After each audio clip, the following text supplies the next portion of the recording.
दया विश्व प्रेम विकास हासमुदया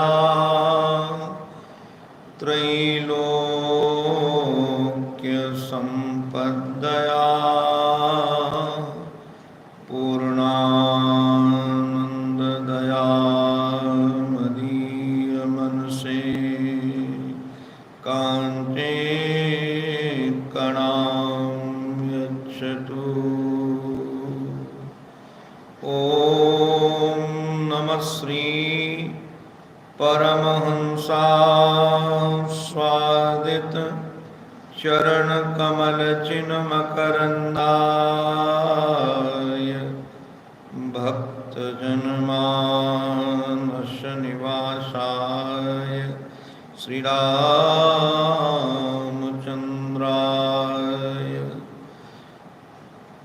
विश्वसर्ग विसर्गादि नवलक्षण लक्षितं श्रीकृष्णाख्यं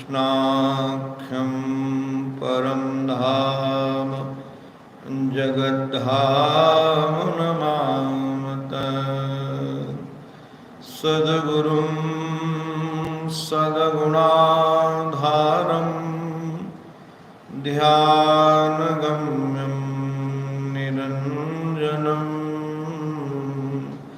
अखण्डानन्दपादं वही भूयो भूयो नमाम्यहम्। श्री अखण्डानन्दपादं वही भूयो भूयो नमाम्यहम्।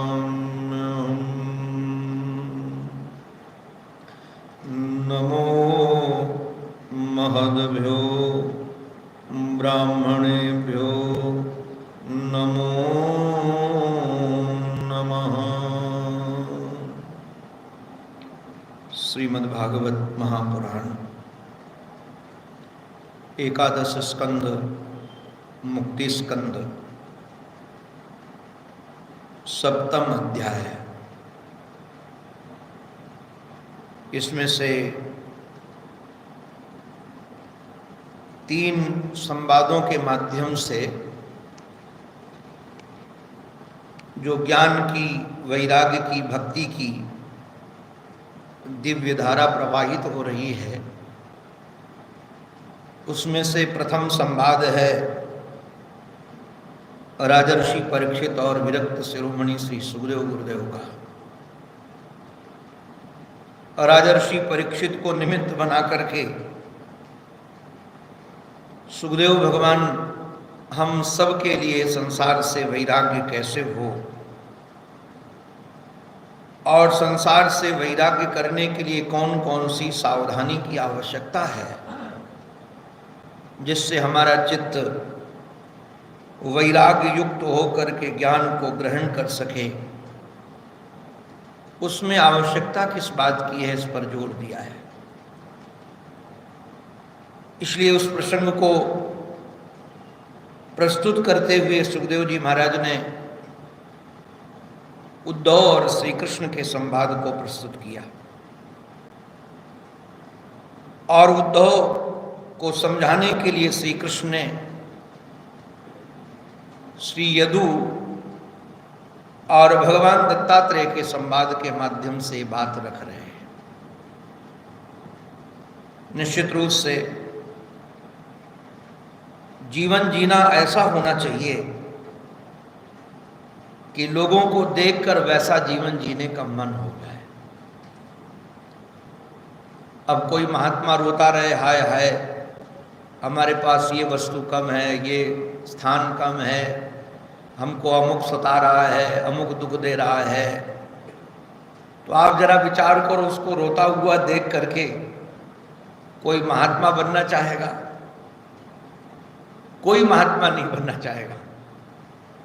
महात्मा देख करके हम लोग क्यों बनते हैं? किसी महात्मा को देख करके क्योंकि उनका आनंद देखते हैं। उनके स्वानंद के जीवन को देख करके अपने मन में भी आता है कि अरे बिना व्यक्ति, बिना वस्तु, बिना स्थान ये कैसे आनंद में है। कल खाने का ठिकाना नहीं है, पहनने को वस्त्र भी नहीं है, फटे पुराने कपड़े हैं, किंतु उसके बाद भी इनके जीवन में जो रस है उस रस की प्राप्ति हम भी करें। इसलिए अवधूत के जीवन को देखकर, भागवत की एक बड़ी विलक्षण शैली है। मैं कई बार गदगद होता रहता हूं देख देख करके। भागवत में अधिकतर श्रोता जितने आपको मिलेंगे वो राजा महाराजा होते हैं, और वक्ता जो होगा वो विरक्त होगा। अब उसके पास अपनी कुटिया भी नहीं है। अब जरा विचार करो, सुखदेव जी महाराज के पास अपनी कुटिया नहीं है, किंतु राजर्षि परीक्षित सारे भूमंडल के राजा हैं। दूसरी पंचम स्कंद में आप पूरे भागवत में वर्णन है। पंचम स्कंद में देखो रघुगण अब बहुत बड़े राजा हैं, किंतु हमारे जड़ भरत जी महाराज के पास कुछ भी नहीं है, ठिकाना भी नहीं है घर का। अब ये यदु जी महाराज भी बहुत बड़े राजा हैं, किंतु दत्तात्रेय जी महाराज के पास कुछ भी नहीं है। तो अधिकतर लगता यह है कि विरक्त लोग, बड़े बड़े विरक्त महापुरुष लोग, उनके पास बड़े बड़े राजा महाराजा पहुंचते हैं। इसका अभिप्राय क्या है? इसका अभिप्राय यह है कि संसार का चाहे कितना कोई वैभव इकट्ठा कर ले, किंतु जिसके पास अध्यात्म का बल है, वैभव है, उससे बड़ा कोई नहीं है। बड़े बड़े धन वाले लोगों को भी एक दिन घुटने टेकने ही पड़ते हैं विरक्त महापुरुष के चरणों। उनके पास ही जाकर अपने जीवन की समस्याओं का समाधान मिल पाता है। तो हमारे श्री अवधूत जी महाराज, दत्तात्रेय जी महाराज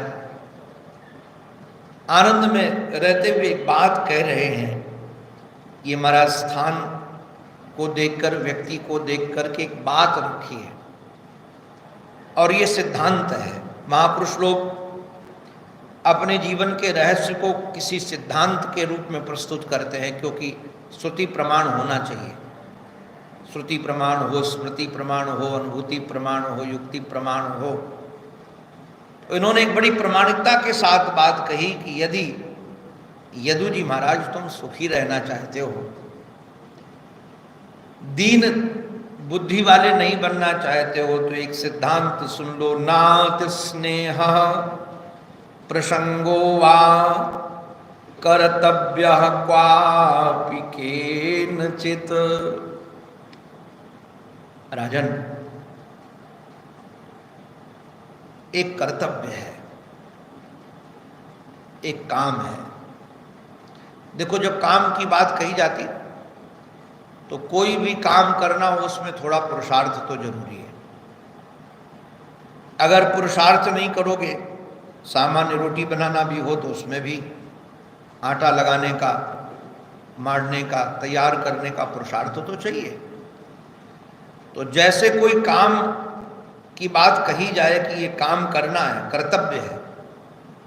क्या कर्तव्य है और किसके लिए कर्तव्य है? जो सुखी रहना चाहता उसके लिए कर्तव्य है, जो आनंद में रहना चाहता उसके लिए कर्तव्य है। वैसे तो ये जीव मात्र के लिए कर्तव्य है। मैं सुनाऊंगा अंतिम श्लोक की व्याख्या में श्रीधर स्वामी पाद ने एक बहुत बढ़िया बात कही। श्रीधर स्वामी पाद तो कहते हैं कबूतर जैसे पक्षी को भी आसक्तिवान नहीं होना चाहिए। आप जरा विचार, पक्षी भी, पशु भी यदि अति स्नेह से, ये तो हमारा जड़ बुद्धि वाले लोग हैं, पशु पक्षी भी यदि अति स्नेह में फंसते हैं तो उनको भी रो रो करके मरना पड़ता है। तो मनुष्य को कितना सावधान होना चाहिए, मनुष्य के लिए कितना कर्तव्य है, क्योंकि मनुष्य शरीर जो है ये मुक्ति का द्वार है, और यदि मुक्ति का द्वार प्राप्त करके व्यक्ति सजग नहीं रह पाया तो महाराज उसका कितना दुर्भाग्य है। इसलिए ये कर्तव्य मनुष्य के लिए है। पशु पक्षी तो बेचारे मूढ़ बुद्धि वाले हैं।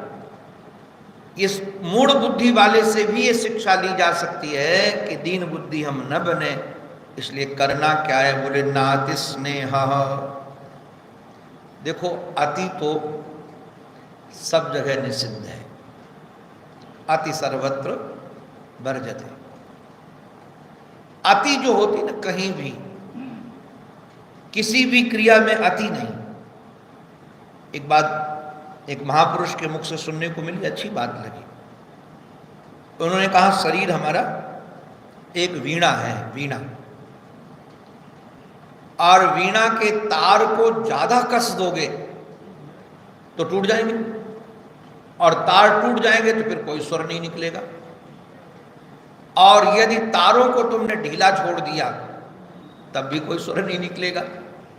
अभिप्राय क्या है, न इसको बहुत ढीला छोड़ना है और न ही इसको बहुत कसना है। अब समाज में यदि हम रहते हैं बहुत एकदम स्वभाव से शुष्क हो जाए, किसी से बात न करें, किसी से बोले नहीं, और तो वो समाज में ऐसा लगेगा कि समाज का आदमी नहीं है। तो रहना है तो सामान्य, महाराज श्री ने बहुत बढ़िया बात कही। महाराज जी कहते हैं जो स्नेह है ना, स्नेह ये घृत है, घृत तरल पदार्थ, स्नेह तरल पदार्थ है। तो अब जहां हम रहते हैं, जिनके बीच में हम लोग रहते हैं, उनके प्रति जो हमारा स्नेह है, वैसे तो स्नेह की धारा अपने से छोटों के प्रति होती है। तो अपने से छोटों के प्रति, अच्छा जरा विचार कीजिएगा, हमारा राग होता कहाँ है? मैं एक निवेदन करूं आप सबको, दुश्मन से वैराग्य करना बहुत सरल है। हो ही जाएगा, वो गाली देगा, अब निंदा करेगा। वैराग्य करना उससे कठिन है जो अपने मन के अनुकूल हो, जो अपना ध्यान रखता हो। हम अनुभव करते हैं, सेवक हो, अपना प्रिय हो, अपनी सुख सुविधा का ध्यान रखता हो, तो उससे स्नेह न हो, और स्नेह न हो का अभिप्राय अति स्नेह न हो, राग न हमारा हृदय से भर जाए कि हम उसके बगैर रह न सके। हम महाराज कई बार देखते हैं कि बहुत कठिन है, कहीं राग हो जाए तो रंजनम रागः इतना कठिन है। राजस्थान का एक परिवार हमसे परिचित, बच्चा भी परिचित था, उसका ब्याह हुआ, क्षत्रिय परिवार का, वहाँ हमारी कथा थी। अभी कुछ दिन पहले पता चला कि राज परिवार में जो ब्याह हुआ था, उसकी पत्नी का उससे बहुत राग, अति स्नेह, अति प्रेम। अब घटना ये घटी कि बॉम्बे हॉस्पिटल में 18वें माले 12वें माले 18वें माले में शायद वो एडमिट था, कोई रोग हो गया तब बच्चे को, और वो उसकी सेवा में थी पत्नी, अभी 28-29 साल की उम्र, सेवा में थी। अकस्मात वहाँ से निकली तो डॉक्टर ने कह दिया कि तो डेड, मर गया, सॉरी। जो उसने सुना तो तुरंत वापस जाकर के कमरा बंद कर लिया, बाथरूम का दरवाजा, और वहाँ का कांच तोड़ करके वहाँ से छलांग लगा गई नीचे, मर गई। दोनों का संस्कार एक साथ हुआ। तो कहने का ये अति आसक्ति है ये। अरे संसार में जो लोग मिले हैं, जितने दिन के लिए मिले हैं, जितने समय के लिए मिले हैं, आज तो मैं स्वामी जी को सुन करके सोच रहा था, महाविशक का जीवन या गंगा की क्रूरता अधिकतर बहुत सारी महाभारत में महर्षि की कृपा से हमने भी करीब 3 या 4 बार ये भीष्म पितामह पढ़ा। और हमने तो गीता प्रश के संपादक जी से कहा था कि महाराज श्री के जितने छोटे छोटे ग्रंथ एक रूप में कर दीजिए। अब तो उन्हीं का शरीर नहीं रहा, वो तो अपने काल में नहीं कर पाए, अब कौन संपादक बनेगा? अगर हमारे परिचित बनेंगे तो फिर प्रार्थना करें। हमारा मन था कि जितने छोटे छोटे ग्रंथ हैं उनको एक साथ कर दिया जाए तो लोगों को पढ़ने में अच्छा रहेगा, एक साथ ले ले। क्योंकि कई ग्रंथों के, हमारा धर्म सम्राट स्वामी करपात्री जी महाराज के कई ग्रंथों को लेकर उन्होंने एक ग्रंथ बना दिया, तो उसी को देख करके हमको प्रेरणा हुई कि कई लेख उनके, मैंने तो प्रार्थना और भी उनसे की थी कि जितने भी लेख निकले हैं महर्षि के, बहुत सारे लेख निकले हैं कल्याण में, उन सब लेखों को एकत्रित किया जाए और एक जगह छाप दिए जाए तो प्रेमियों को वो लेख मिल सके।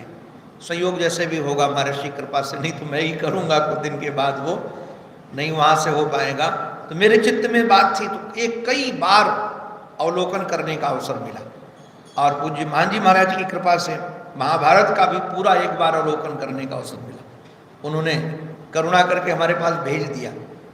पूरा ग्रंथ ही भेज दिया, तो एक बार आदि से अंत तक उसका अवलोकन किया।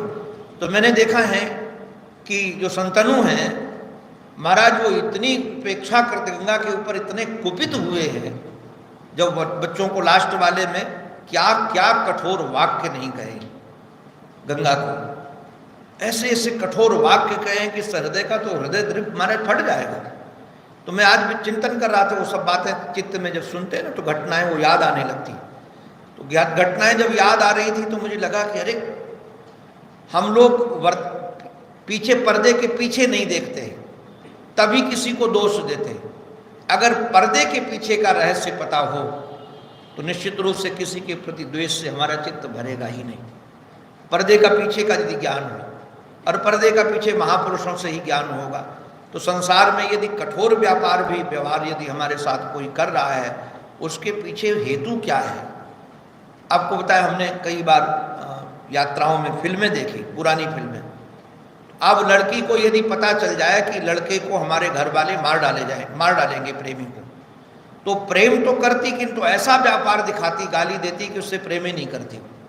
क्यों? उसके मूल में जो उपेक्षा है, उसके मूल में उपेक्षा नहीं, उद्देश्य उसकी रक्षा करना है, उसमें भी प्रेम है। ऐसे ही जो बच्चों को डुबो देना था, उसके मूल में भी कल्याण की भावना ही समाई हुई थी, तो पहले से समाई हुई थी। तो जो पर्दे के पीछे वाली बात हमको पता चल जाए तो महाराज बिल्कुल हमारा जीवन का कहीं रागत द्वेष न हो। तो मैं निवेदन कर रहा था आप सबसे कि वो ध्यान देने लायक बात है कि पर्दे के पीछे घटना क्या है। कहीं भी रहे, हमारे एक महात्मा तो कहते थे हमको, बड़े प्रेम से कहते थे, ब्रह्मचारी, जल में ही उत्पन्न होता है कमल और जल में ही रहता है, ऐसे कहते थे। जल में ही कमल उत्पन्न होता है और जल ही उसका जीवन है। अगर वो जल से बाहर जाने का प्रयास करेगा तो मर जाएगा। किंतु उदाहरण तो महाराज कहते हैं कि कमल के समान रहो। इसका अभिप्राय क्या है? वो कहते थे कि संसार में शरीर भले रहे किंतु संसार अपने मन में न रहे।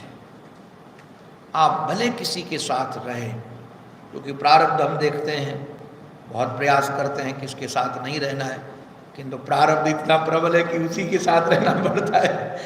बहुत जगह प्रयास किया, कितनी बार भागने का प्रयास करते हैं, किंतु घूम करके प्रारब्ध वहीं लेके आ जाता है। तो अब वो हमारे बस में नहीं है, ये हमारे बस में नहीं है कि हम किसके साथ रहें, किंतु ये हमारे बस में जरूर है कि वो हमारे मन में न रहे। हमारा तन भले उसके साथ रहे किंतु हमारा मन उसके साथ में न रहे। इसलिए नाति स्नेह, अति स्नेह न किया जाए। और अति स्नेह के साथ प्रसंग, देखो नाति स्नेह में न अति स्नेह न अति प्रसंग, प्रकृष्ट संग। शरीर तो किसी के साथ रहेगा किंतु उसके साथ आसक्ति न हो। हम देखते हैं कि कोई साथ में रहे और आसक्ति न हो तो मर जाता है, तो कोई कष्ट वष्ट नहीं होता है। और यदि उसके साथ आसक्ति, भले वो दूर रहता है, 2-4 बार मिला है, किंतु चित्त में आसक्ति, अगर उसका पता चल जाए कि वो मर गया तो बड़ी पीड़ा होती है। अभी कल हमारे कई प्रिय संतों की सूचना मिली, उनको कोरोना हो गया और बड़े उसमें पर फंसे हुए हैं। हमको एक ने बुलाया भी, तो विचार किए, कल हम तो जाने वाले थे कि हम हो करके आए, किंतु फिर उनके सेवक ने ही मना किया। उनके सेवक ने कहा कि आप नहीं आना। तो मैं देख रहा था कि भले दूर है किंतु कहीं ना कहीं थोड़ा है हमारा राग। अब रात्रि को बहुत लोग हुए, चिंतन हुआ कि हम कैसे उनकी सेवा कर सकते हैं, क्या उनको दे सकते हैं। रात्रि में 1-1.5 घंटे तक बहुत विचित्र रहा, क्या उपयोग आ सकते हैं उनके, वो हमारे उपयोग आए थे। तो दूर रहने से उतना काम नहीं और नज़दीक रहने से भी नहीं। अगर बहुत कोई नज़दीक है और राग शून्य चित्त है तो चला जाए तो उसकी कोई परवाह नहीं है। अभी स्वामी जी के बगल में एक माता जी चली गई, इनको रोए भी नहीं होंगे, कोई परवाह ही नहीं, क्यों, कोई लेना देना ही नहीं, भले बगल के कमरे में रह रही। अब दूसरी जगह कोई दूर भी रहता हो किंतु यदि उससे राग हो तो फर्क तो पड़ेगा। महाराज लोग दूसरों के मरण को सुन करके नींद नहीं आ रही है। तो ये नाति स्नेहा न अति प्रसंग कर्तव्य क्वापि केनचित्। कहीं भी किसी को नहीं करना चाहिए। और यदि करोगे तो क्या होगा? बोले यदि नहीं मानोगे तो एक घटना घटेगी। क्या होगा? बोले कुर्बन बिंदेत संतापम, यदि ये नहीं किया और हमने राग किया, अति स्नेह किया तो क्या होगा? बोले संतापम, सम्यक प्रकार से तपोगे। देखो एक बात बता, राग पे और कठिन, संतापम का अभिप्राय तापम नहीं है, संतापम है। तापम का अभिप्राय केवल मरने के बाद दुख हो, किंतु यहाँ संतापम का अभिप्राय क्या है?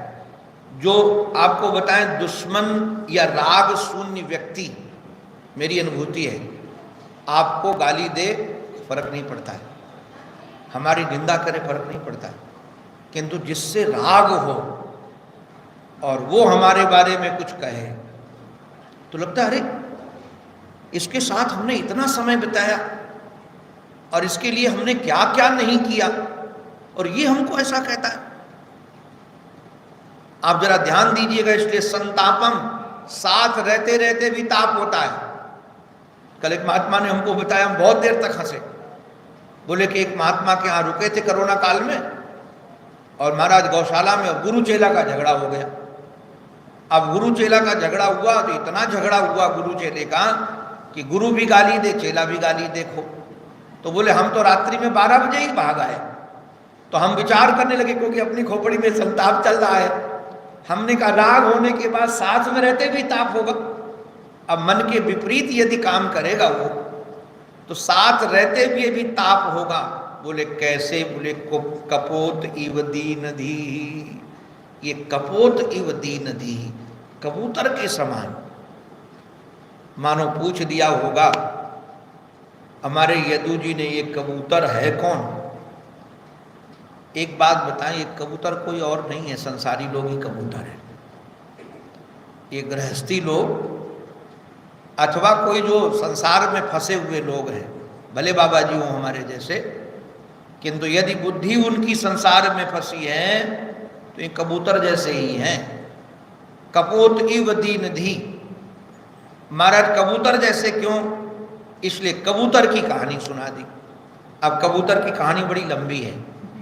अब कहानी इतनी लंबी आप लोग सब जानते हो। ऐसे जो कहानी है, क्योंकि भागवत की कथा में लगभग वो कहानी सुनाई जाती है, किंतु उस कहानी में कुछ चीज़ें जो हमारे शंकराचार्य अपने श्री श्रीधर स्वामी पाद ने, सभी श्लोकों की तो उन्होंने व्याख्या नहीं की है, और श्लोकों में भी हमने देखा पूरा प्रसंग, आज देख रहा था श्रीधर स्वामी पाद को, तो किसी किसी शब्द का अर्थ किया है, पूरा किया भी नहीं, किसी की व्याख्या किसी शब्द का कर दिया।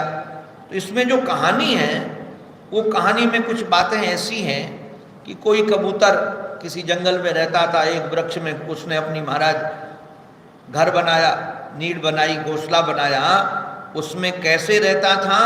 बोले कपोतो स्नेह गुणित हृदय, वह उसका जो स्नेह था वो गुणित था। गुणित का ही प्राय रोज रोज बढ़ने वाला स्नेह था, किंतु उसमें महाराज क्या था? साथ में बैठना, साथ में उठना, साथ में सोना।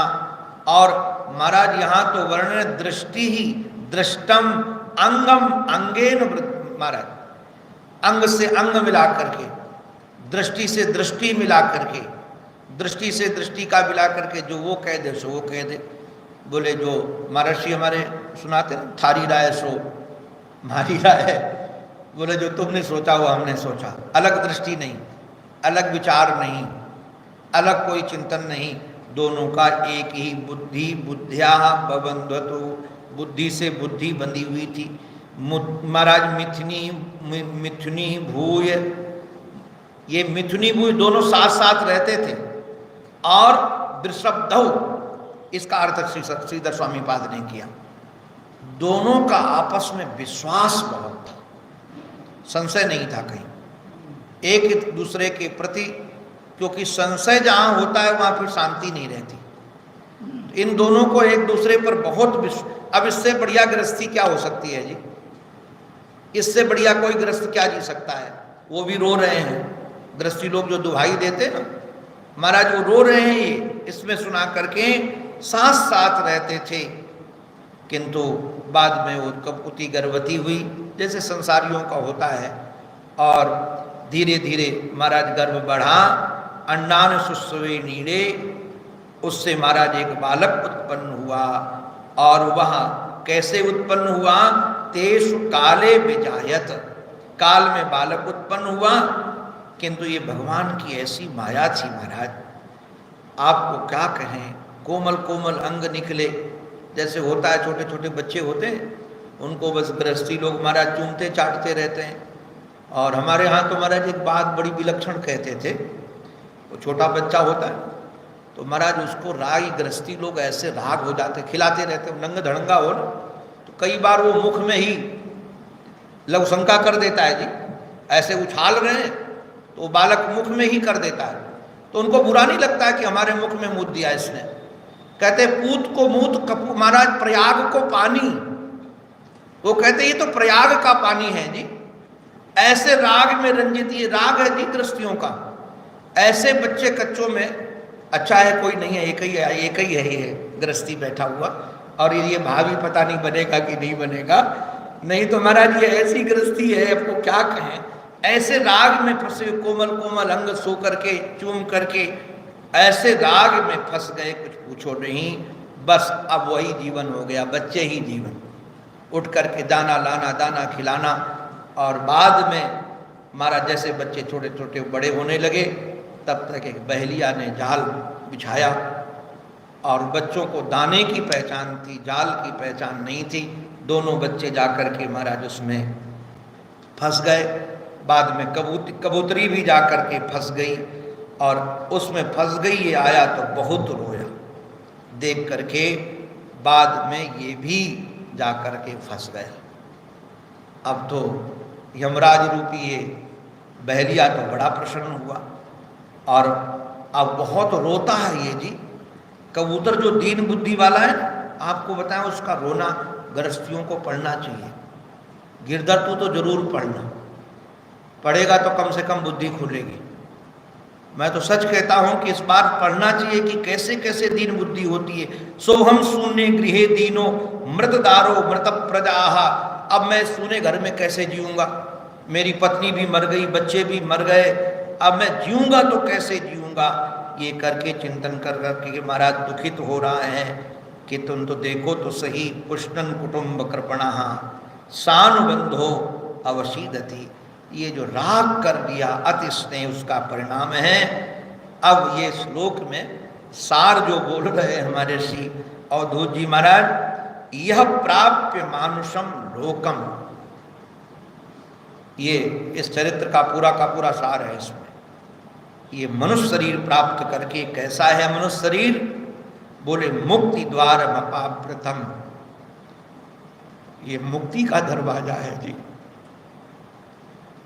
हम तो महाराज कहाँ तक कहें, गुरुजनों का अनुग्रह अगर ये न मिलते तो अपने भी कई नरक में फंसे होते जी। द्वारस्य में कम नरकस्य नारी, उसी नरक में फंसे होते। किंतु ये मनुष्य शरीर महाराज नरक जाने का दरवाजा नहीं है, ये मुक्ति का दरवाजा है, मुक्ति द्वारम। और यदि मुक्ति द्वार को पार करके गृहेषु खगवत सक्तः, ये पक्षी के समान जो गृह में आसक्त हो गया, वो तमारूढ़ अच्युतम विदुः, वो आरूढ़ च्युत है जी।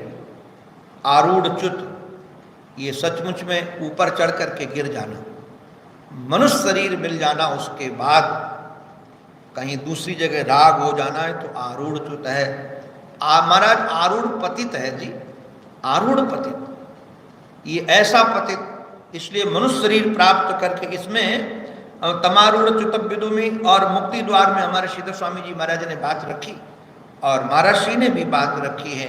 सचमुच में ये मनुष्य शरीर ही मुक्ति का द्वार है, और ये प्राप्त न हुआ महाराज, मुक्ति प्राप्त न हुई तो हमने इसका उपयोग किया ही नहीं। और संत लोग तो यही कहते हैं कि चांस है, बार बार मिलने वाला नहीं है।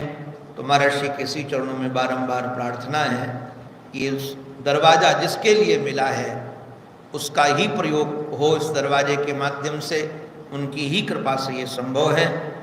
अंत में उन्हीं के पावन पवित्र चरणारविंदों में वाणी को समर्पित।